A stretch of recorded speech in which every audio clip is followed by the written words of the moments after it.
Carbon and oxygen are known to form two compounds.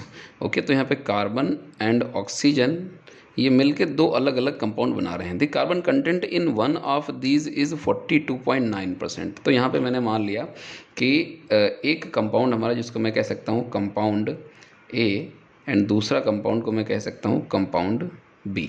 Okay, तो यहाँ पे जो कार्बन का परसेंटेज है वो एंड ऑक्सीजन का परसेंटेज वो हम यहाँ पे निकाल सकते हैं। क्या गिवन है? Carbon and oxygen are known to form two compound, the carbon content in one of these is 42.9%। Carbon कितना है यहाँ पे? 42.9% है, ठीक है। और ऑक्सीजन का मास इसको हम 100 से माइनस करके निकाल लेंगे।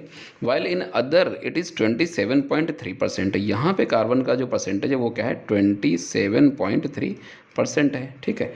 तो show that this data is in agreement with the law of multiple proportions, ठीक है। तो पहला काम तो हम ये करेंगे कि इन दोनों में ही ऑक्सीजन का मास निकालेंगे, ऑक्सीजन का परसेंटेज निकालेंगे। उसके लिए हम इसको क्या करेंगे? 100 से माइनस करके ये वैल्यू आ जाएगी। तो ये हो जाएगा 57.1%। एंड कंपाउंड बी में इसको मैं अगर 100 से माइनस करूँगा, 100 माइनस 27.3, तो ये वैल्यू आती है 72.7%। ओके, अब इनको हम क्या करते हैं? इनको हम ग्राम में कंसीडर कर लेते हैं सारी वैल्यूज़ को। तो ये सारा कुछ हम ग्राम में मैंने कंसीडर कर लिया है, ठीक है। इसके बाद में हमें क्या करना होता है? किसी एक एलिमेंट के मास को हमें फिक्स करना होगा। वो एलिमेंट कार्बन भी हो सकता है एंड ऑक्सीजन भी हो सकता है, वो आपके चॉइस के ऊपर है। आप रैंडमली किसको फिक्स कर सकते हो, ऐसा कोई रूल नहीं होता है कि आप कार्बन को फिक्स करेंगे या फिर ऑक्सीजन को फिक्स करेंगे।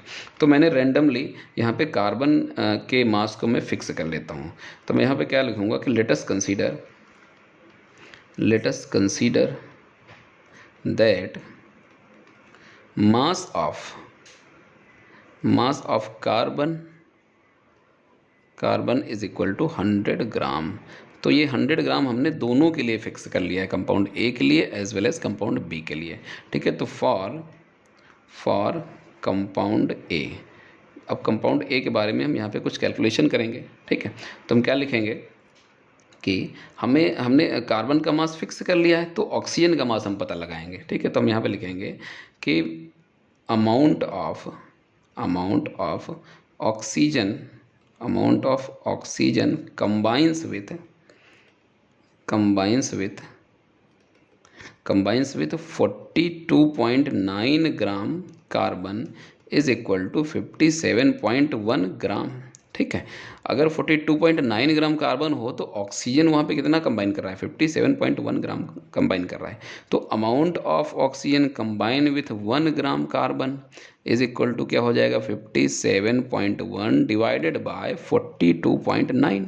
ओके, तो amount of oxygen combine with 100 gram carbon, क्योंकि हमने कार्बन का मास 100 फिक्स कर रखा है, तो ये हो जाएगा 57.1 डिवाइडेड बाय 42.9 मल्टीप्लाइड बाय 100। तो इसको जब मैं सॉल्व करता हूँ, कैलकुलेट करता हूँ, तो हमें जो वैल्यू मिलती है 133.1 ग्राम, ठीक है।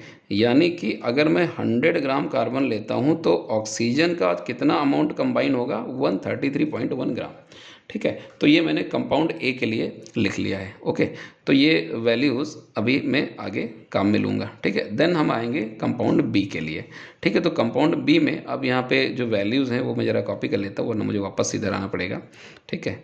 तो यहाँ पे कंपाउंड बी की ये वैल्यूज़ हैं, ठीक है। ओके, तो फॉर कंपाउंड बी, तो अब कंपाउंड बी के लिए हम लिखेंगे वही चीज़। तो यहाँ पे क्या लिखा जाएगा कि amount of oxygen combines with 27.30 gram carbon is equal to 72.7 gram, ठीक है। यानी कि 27.30 ग्राम अगर कार्बन हो तो ऑक्सीजन कितना कंबाइन करता है? 72.7 ग्राम कंबाइन करता है। तो amount of oxygen combine with 1 gram carbon is equal to क्या हो जाएगा? 72.7 डिवाइडेड बाय 27.30। ओके, तो देन हम क्या लिखेंगे कि amount of oxygen combine with 100 gram carbon is equal to 72.7 divided by 27.30 multiplied by 100। तो इसको अगर मैं सॉल्व करता हूँ तो मुझे वैल्यू यहाँ पे क्या मिल जाती है, 266.30 ग्राम। अब इन दोनों वैल्यूज़ को मैं यहाँ पे लिख लेता हूँ एक साथ में, ठीक है। तो ये जो वैल्यू हमने लिखी है ये किसके लिए है, ये है हमारी कंपाउंड बी के लिए जो मैंने निकाली है, और कंपाउंड ए के लिए ये वैल्यू लिखी हुई है।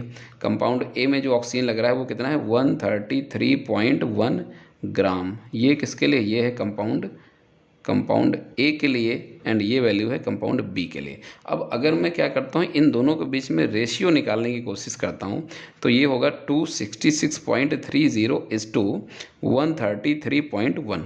तो यहाँ पे आपको क्लियर दिख रहा है कि ये रेशियो क्या निकलेगा, 2:1, है ना। तो अगर ये रेशियो स्मॉल होल नंबर आ जाता है तो यानी कि आपका law of multiple proportion proof हो जाता है, ठीक है। ये वैल्यू ऐसे फ्रैक्शनल नहीं आनी चाहिए, ऑलमोस्ट 2:1 वैल्यू आ रही है। हेंस जो अपना डेटा है वो as per the law of multiple proportions है।